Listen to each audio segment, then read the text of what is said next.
Habakuk kan mengatakan saya akan bersorak-sorai, saya akan beria-ria, walaupun pohon anggur nggak berbuah, pohon arah juga tidak berbunga, yang itu melambangkan malapetaka, kesusahan, penderitaan, kegagalan. Tapi saya mau tetap sukacita. Jadi kita mengubahkan keadaan dengan demikian ya. Jadi kita menghibur, memperkatakan firman. Jadi terjadi perubahan dalam hidup kita lebih sukacita gitu ya Bu ya. Ya. Itu karena kita punya iman. Ya. Karena dalam keluarga pun kan kita juga banyak konflik, banyak persoalan. Memang nggak boleh ribut atau berselisih atau konflik, boleh. Tapi kita harus ada di zona yang bertumbuh, yang berkemenangan. Win-win solution. Ada hati yang tidak kemudian menang-menang, tapi hati yang mau untuk kita mengasihi, untuk bisa tidak menyalahkan, berhenti menyalahkan, tetapi kita mau sama-sama merasa kita semua ini bukan ada salah satu yang menang, tapi memang win-win solution yang menang-menang bersama. Ada masalah itu nggak apa-apa, ya. Biasa, konflik itu biasa. Tidak ada pernikahan tanpa konflik. Tetapi bagaimana kita mengelola konflik itu, artinya mengedepankan kasih. Ya, kita nggak kemudian menjadi orang yang tidak beriman ketika ada pasangan kita mungkin sakit, kemudian ada persoalan-persoalan ekonomi, ada persoalan-persoalan relasi gitu ya, tetap hadapi dengan iman, tetap kedepankan kasih, itu yang terpenting. Ketika kita menghadapi berbagai macam persoalan gitu ya, next berikutnya itu ada ketika kita memenangkan hidup berkeluarga, tema kita itu menang atas apa? Itu yang perlu kita pikirkan juga, yaitu menang atas pergumulan yang ada. Saya nggak tahu tentang penyakit, ekonomi, relasi, menang atas godaan dan tantangan zaman, godaan untuk selingkuh, pornografi, korupsi, macam-macam kan, jabatan gitu ya. Menang atas disfungsi keluarga, artinya mungkin banyak hal yang kita nggak berfungsi nih. Banyak orang tua yang berstatus sebagai orang tua, tapi fungsinya tidak sebagai orang tua. Banyak yang mengatur anak, menguasai anak, tidak mengerti jiwa anak. Nah ini bagaimana kita coba untuk menahan diri, memberikan anak untuk berkembang, kita tinggal mendukung, mendoakan, mengarahkan hal-hal yang penting. Jangan terus semuanya dalam kungkungan dan aturan kita. Mereka harus growing, gitu ya. Kita memang, semua kita di sini kan sudah setengah tua atau tua nih. Ya, jadi jangan cuman kita getting menjadi tua old gitu ya. Jangan getting old tapi baik growing old. Ya. Kalau menjadi tua itu maaf loh. Jadi supaya grow itu gimana? Jadi mungkin kita mesti harus mau belajar juga ya, baca-baca buku gitu ya. Dan buku-buku ibu, buku-buku yang belajar baca buku, mengikuti acara seperti ini, mengikuti seminar-seminar itu kan kita belajar. Ketika kita belajar, tambah ilmu, tambah firmannya kuat, tambah melakukan firman, itu kita menjadi orang yang bijaksana. Nah, disitulah kita sedang growing. Ya betul. Ada kemauan buat belajar gitu ya. Bukan dari diri sendiri, kita harus mau upgrade gitu ya Bu. Betul. Nah, saya juga masih terus belajar. Kemana-mana saya semakin jadi berkat. Nanti hari Senin saya terbang ke Bali, penerbangan pertama untuk pelayanan ini ya. Karena dari pandemi sekarang sudah berani belum Bu Krisna? Ya, itu Senin sampai Rabu besok saya ke Bali, ada 90 gereja perintis yang hamba-hamba Tuhannya harus dibekali konseling. Ya, hamba Tuhan dan istrinya. Ya, karena semakin banyak persoalan, ini tolong bisa datang deh. Baiklah ini udah Omikron udah turun, siap Pak, saya bilang gitu ya. Nanti di Hotel Bali Infinity ya dikumpulkan, dan yang datang banyak karena memang 90 gereja dan mereka kayaknya udah kangen juga untuk temu muka gitu ya. Jadi wah ini pesertanya banyak sekali Bu Krisna ya, puji Tuhan ya. Jadi mohon dukungan doanya, 3 hari nanti saya di Bali untuk melayani. Nah ini bagian dari kita bisa growing. Belajar terus, kemudian memberi diri menjadi berkat gitu ya. Kita pasti bisa dengan kekuatan yang luar biasa, iman dari Tuhan, karena ada roh Tuhan dalam diri kita. Sehingga nggak kita mesti punya kemauan ya, mau belajar terus gitu ya. Ada kemauan, ada komitmen. Nantilah ini anak saya ketika saya berkonflik gitu ya, konflik dengan anak saya yang pertama tadi, ini yang kedua nih, anak yang kedua gitu ya. Saya berpikir ngapain ya mengambil ekstrakurikuler yang apa ya, itu cheerleader itu kalau naik ke pundak naik lagi sampai tinggi, kemudian bisa dilempar, ditangkap teman-temannya, takut kesleo, buat ya yang lain, ada yang lain, dia menangis gitu ya, please dong ma, please gitu ya, izinkan saya ikut cheerleader ini, dan dia akhirnya kepilih jadi kaptennya gitu ya, membawa 24 personel gitu ya. Dia senang banget dan dia mengatakan teman-temanku pada nangis, mereka merasa orang tuanya otoriter karena melarang-larang anaknya untuk ikut apa yang dia gemari. Jadi mama jangan seperti itu. Aduh, hati saya juga langsung macet gitu ya. Iya juga ya, dia senang hobi di situ, passionnya, kenapa saya larang? Ya udahlah Dek, tapi hati-hati ya, mama doain terus. Iya tuh hati-hati kok. Ya badannya ya biru-biru karena ketonjok teman-temannya, kena kaki temennya, namanya hot cream, kemudian apa namanya untuk ngolesin tombropop yang memang bengkak itu udah biasa di tangan dia, tapi dia suka. Dan saya khawatir, tapi saya serahkan dengan iman ke Tuhan. Akhirnya ya 2 tahun dia lolos, artinya selesai karena sekarang udah kuliah, itu zaman SMA.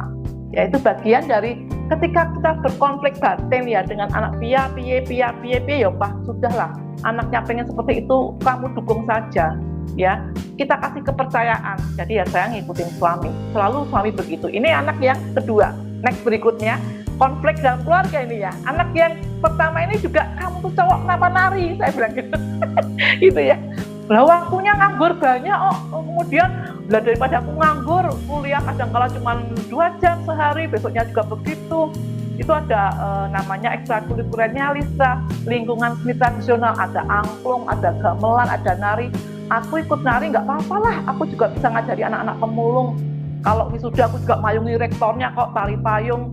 Dan akhirnya tarian ini yang membawa dia next berikutnya ke Eropa. Wow. Itu rencana Tuhan yang luar biasa. Ini waktu di Eropa, dia menjadi wakil Indonesia, misi budaya internasional. Kalau nggak bisa nari, nggak bisa musik, malah nggak sampai.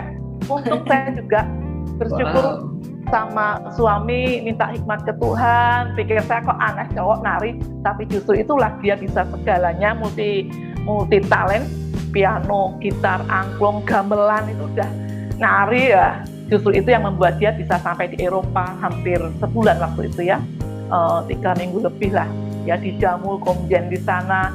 Rencana Tuhan, ketika kita melibatkan Tuhan, melangkah dengan iman, lepas saja anak kita, termasuk dengan pasangan kita, doain aja ketika bekerja, maka hasilnya akan baik ya, akan mempermuliakan nama Tuhan, jadi berkat buat banyak orang. Nah ini nggak gampang, termasuk ketika mengolah konflik dan juga situasi yang tidak enak gitu ya. Ini yang Bapak Ibu semuanya di sini, rupa-rupa peristiwa apa, pergumulan apa, mari kita percaya seperti Habakuk tadi, saya mau bersyukur. Bukankah Tuhan mengatakan mengucap syukurlah dalam segala hal kan? Sekalipun kita ada di lembah kekelaman ya, seperti lagu yang sekalipun aku dalam lembah dalam tak takut, sebab kau besertaku, gitu kan? Ya, kita percaya, aku percaya, gitu kan? Percaya saja. Tapi lakukan bagian kita. Jangan kemudian kita disfungsi, nggak melakukan fungsinya, udah percaya Tuhan, tapi kita nggak berfungsi dengan maksimal. Ya nggak boleh kayak gitu ya. Tuhan juga nggak mau kita seenaknya, udele dewe gitu ya, istilahnya seenaknya kita sendiri, nggak ngikutin aturannya Tuhan. Ya, oke, next berikutnya. Slide berikutnya. Saya masih punya waktu beberapa menit lagi. Nah, ini anak-anak kami sudah pernah saya jelaskan ya, anugerah Tuhan, mari kita mengembangkan menjadi indah. Oke, next berikutnya. Ini 2 anak kami. Nah, memenangkan hidup berkeluarga itu kita harus mampu mewariskan iman. Salahnya orang tua banyak yang tidak mengajarkan tentang iman sejak kecil. Jadi kalau tadi Bu Nani bertanya, gimana nih punya iman seperti apa kok? Ya kalau kita kepada anak-anak kita ya tunjukkan bahwa memang kita juga orang-orang yang memang menyembah Tuhan. menyanyi, berdoa. Dari kecil anak kita juga kita sudah disiplinkan rohaninya dengan berdoa bersama. Pernah saya bilang kan, kalau anak kamu kalau mau tidur pasti misalnya kita berdoa jam 9, jam 10 malam bersama-sama. Kalau sudah ngantuk ya mah doa sekarang yuk. Pak sekarang ya aku sudah nggak kuat nih. Ya sudah, jam 8 pun kalau memang dia udah ngantuk, atau saya juga besok mau pergi subuh-subuh nih ke puncak, ada pelayanan. Sekarang yuk mama biar nggak terlalu capek. Mama udah mau tidur, doa dulu. Itu juga bagian yang kita lakukan setiap harinya. Ya, jadi sudah menjadi sebuah kebutuhan. Wariskan iman. Ya, supaya doa firman itu sesuatu yang senantiasa diingat. Doain aku ya mah besok aku ujian ilmu adat, misalnya anak saya yang kecil kan fakultas hukum gitu ya. Oh ya, kemudian PIH, apa itu PIH, pengantar ilmu hukum, doain, ya kita doain malam itu. Besok mau UTS, ini kan masa-masa UTS juga ya sebelum lebaran ini. Itu bagian dari sehari-hari yang kita wariskan. Ya, karakter kita juga. Ya, senyuman minimal senyum deh gitu ya. Kemudian tatapan mata ketika berkomunikasi di tengah-tengah waktu kita yang sibuk, kita ada senggang 10 menit saja untuk menyapa mereka, kontak mata, sentuhan, itu penting sekali karakter kita. Bahwa kita marah juga nggak masalah, asal kita bisa, kalau dalam coach Bram itu anger manajemennya, memanage kemarahan itu untuk kebaikan semuanya. Ada sesuatu yang ingin kita rubah menjadi lebih baik, bukan menjatuhkan harga diri pasangan, bukan menyalahkan anak-anak kita. Stop, berhenti menyalahkan mereka. Lah kalau salah Bu, ya kalau salah kita cari solusinya. Kok bisa seperti ini, bagaimana? Tadi bagaimana? Apa nggak sebaiknya begini ya ke depannya? Bukan gara-gara kamu ngeyel sih. Ini dalam keluarga loh ya. Termasuk ketika sakit, bukan kemudian kamu apa-apa diterima, pelayanan apa-apa nggak pernah menolak misalnya. Gitu ya. Ada anak saya, mama sih kecapean, kadang-kadang cuma gitu. Ya nanti dikurangi, pokoknya kalau menjadi berkat buat banyak orang, iya, tapi kalau hal-hal yang mungkin rutinitas ya saya memang harus akui, saya harus kurangin.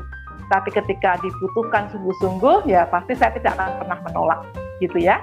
Jadi iman, karakter, dan juga nilai-nilai kehidupan, daya juang ya, daya juang itu penting sekali untuk diwariskan pada anak-anak kita. Ini kalau bicara memenangkan keluarga dari kehidupan kita sebagai orang tua ya, karena ini semuanya yang hadir orang tua juga hamba-hamba Tuhan. Oke, next berikutnya masih ada 1,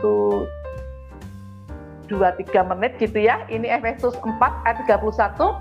Segala kepahitan, kegeraman, kemarahan, pertikaian, dan fitnah hendaklah dibuang. Ini emosi-emosi negatif. Kalau mau menang, ya pikirkan yang positif, perkatakan yang positif, lakukan yang positif. Segala yang pahit-pahit, ya geram gitu loh, jengkel, ingin marah, ingin konflik, ya mari kita buang ya.